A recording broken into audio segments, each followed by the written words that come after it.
Olá, meus amores e minhas amoras, sejam bem-vindos à nossa segunda parte do estudo dos procariotos. Na primeira parte, então, a gente viu essencialmente a estrutura bacteriana, quem são os procariotos, ok? Vamos estudar, então, a diversidade morfológica. O que é isso? As diferentes formas que a gente pode encontrar de bactéria. Basicamente, são 4 tipos de formas que a gente vai encontrar.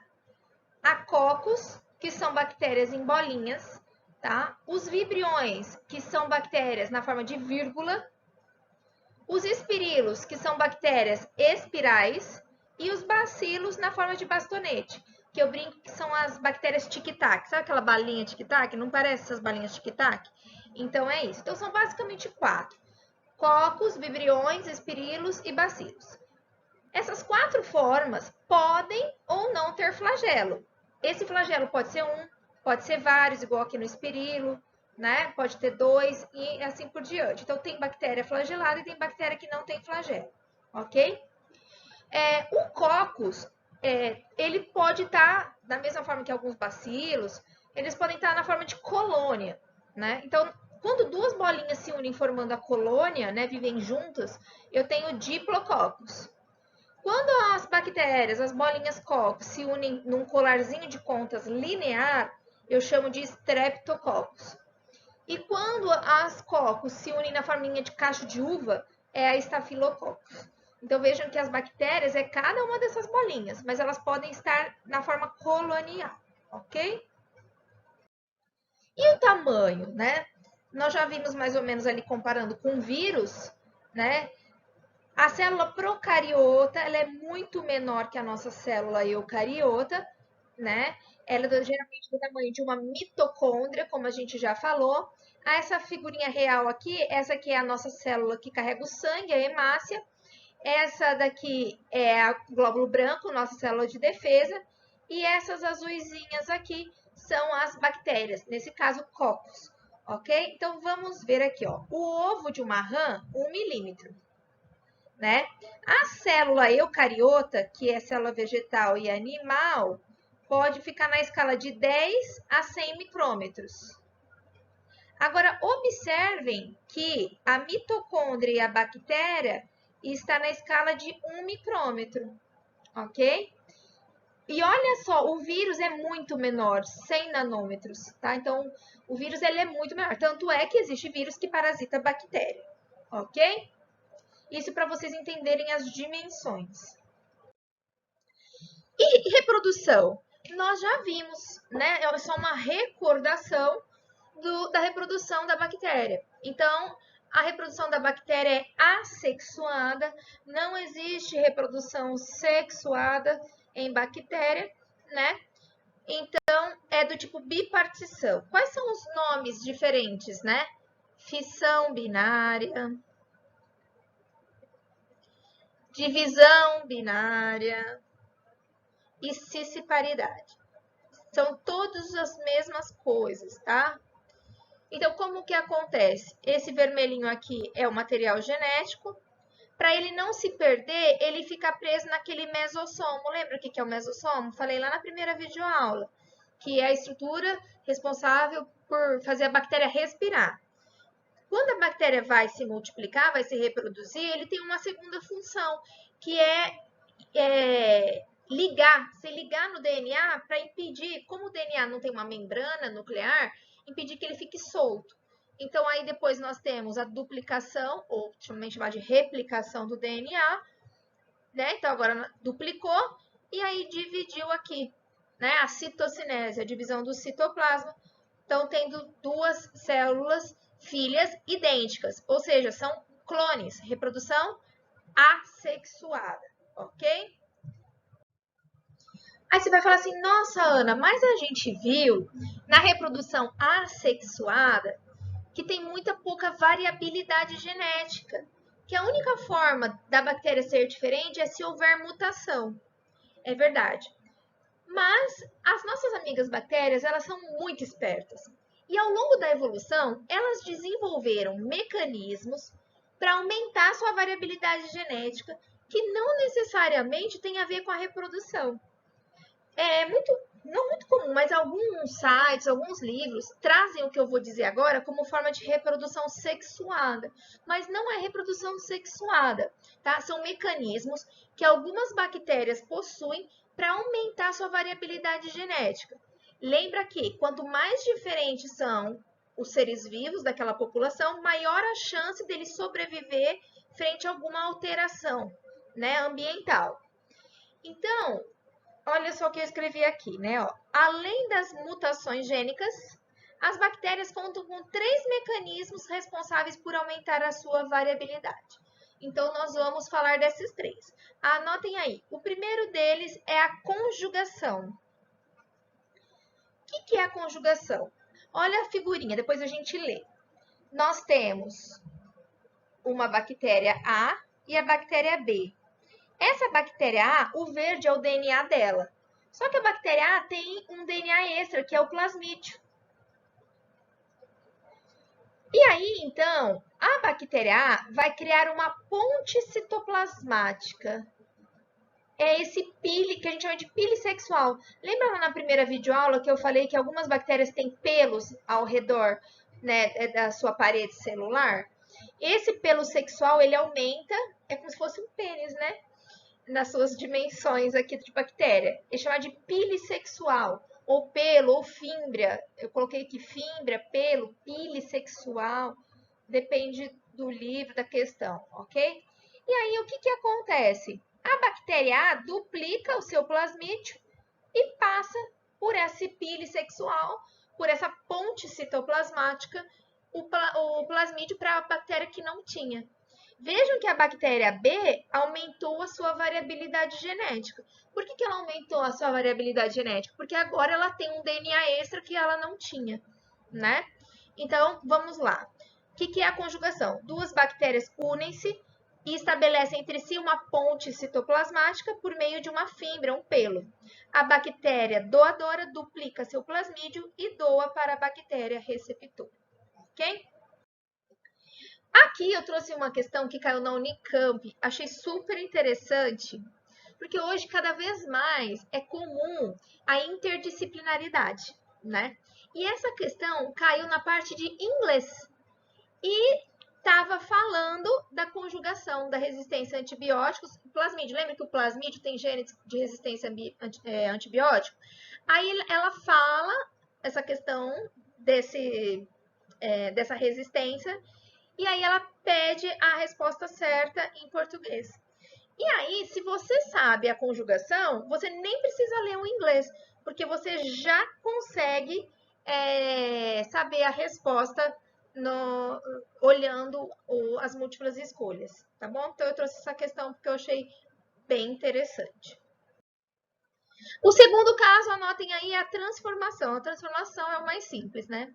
O que acontece? Uma bactéria morre e ela vai começar a ser decomposta. Quando ela é decomposta no ambiente, surgem moléculas de DNA livre, né? O DNA dela fica exposto no ambiente. Aí a outra bactéria está lá andando e ela pode, né? Não é sempre, ela pode absorver um DNA que não é dela.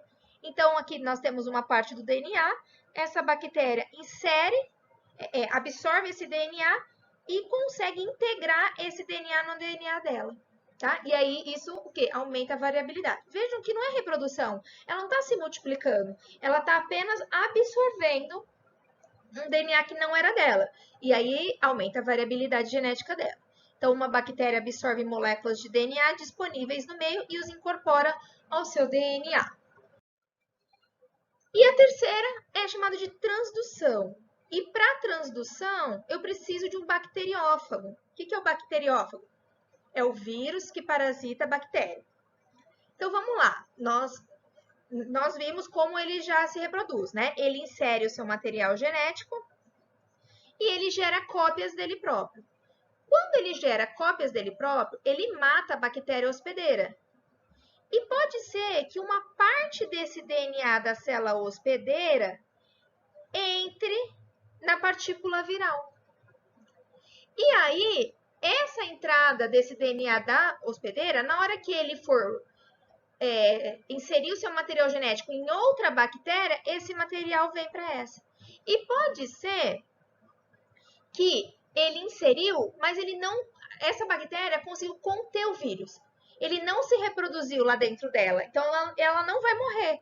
Então, veja, o vírus trouxe um DNA externo dela e ela conseguiu combater esse vírus. Então, aí ela tem um material genético de uma outra bactéria morta, mas que quem transmitiu ele foi o próprio vírus, ok? Então, transferência de genes de uma bactéria para outra por intermédio de um vírus. Então, nesse caso da transdução, sempre tem que ter o vírus, ok? Caso a bactéria sobreviva à infecção viral, passará a apresentar novas características que serão transmitidas aos seus descendentes.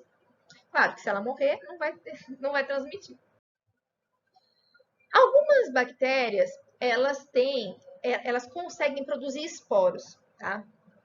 O que são esses esporos? Esses esporos não tem nada a ver, por exemplo, com o esporo que nós vamos ver em planta, esporo do fungo, tá? Então, imagina assim, que eu tô com uma bactéria aqui no meu computador. Aí faz um frio, ela vai morrer, porque ela não regula a temperatura do corpo dela. Então, ela cria essa estrutura de resistência. Para quê? Qual é a função desse esporo, dessa estrutura de resistência? Ela sobreviver a adversidades, a alterações ambientais que ela não estava preparada. Então, ela começa a fazer uma estrutura de resistência dentro dela própria, aí ela armazena o seu DNA, então ó, o esporo é confeccionado no interior da bactéria, e aí depois ela morre e o esporo é liberado até o ambiente se tornar propício. Quando o ambiente se tornar bom, quando ela perceber que esse ambiente já está bom, ela volta a ser a bactéria como antigamente, tá bom? Nem todas as bactérias esporulam, tá? Formam esporos. Então, nesse caso, os esporos são estruturas de resistência para permitir que a bactéria sobreviva às alterações no meio ambiente. Galera, nós já falamos um pouco, né? Se você não viu a aula de vírus, eu recomendo muito ver a aula de vírus. A gente viu que os antibióticos, eles não matam os vírus em si, né? Os antibióticos, como a amoxicilina, azitromicina, norfloxacino, que são os mais comuns aí, né? Eles foram desenvolvidos para matar bactéria. Então, existem várias classes de antibióticos que a gente não vai falar aqui, mas eu achei essa figurinha bem simples. De modo geral, os antibióticos, eles podem agir em 5 partes da bactéria. Ou eles não vão permitir a duplicação do cromossomo. Então, lembra que a bactéria vai se reproduzir, né?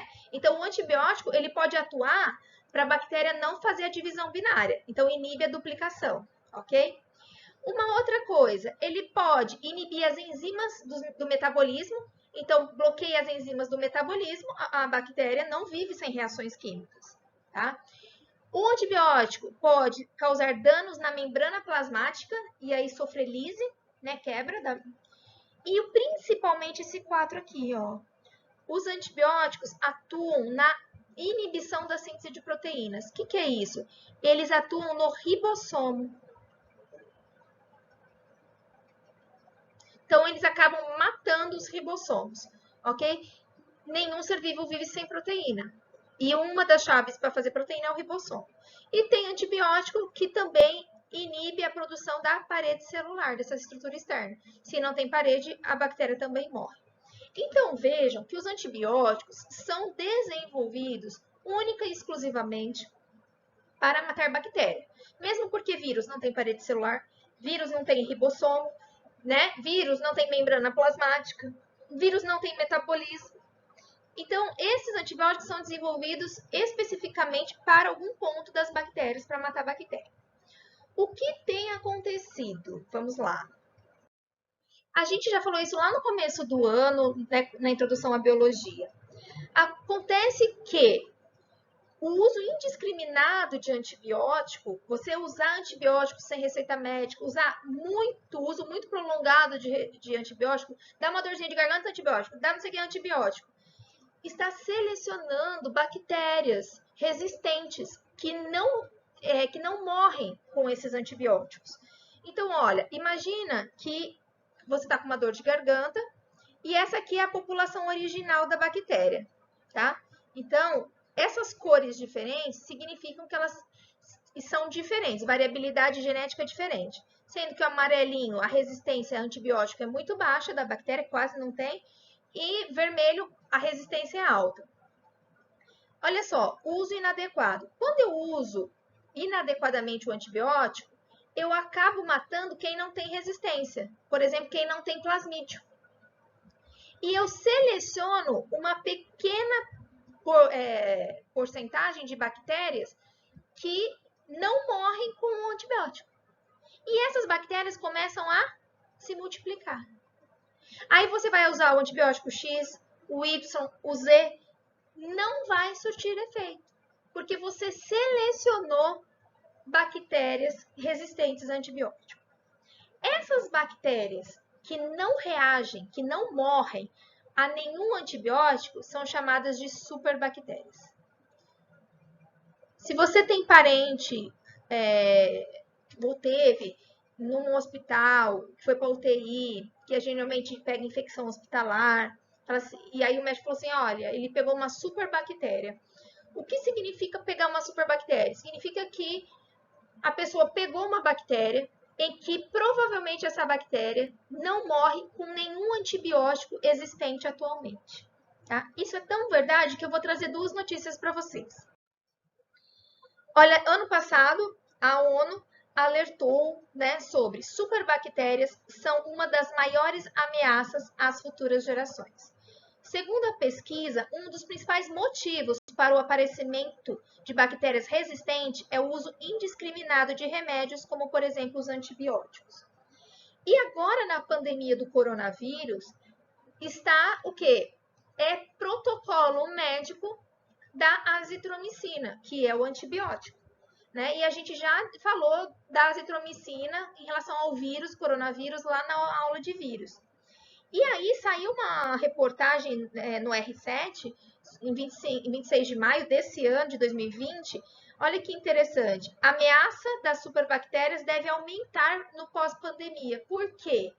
O uso excessivo de antibióticos no tratamento de infecções secundárias nos pacientes de Covid-19 está aumentando a resistência de bactérias. Então, como eu falei lá no outro vídeo, o que tem acontecido?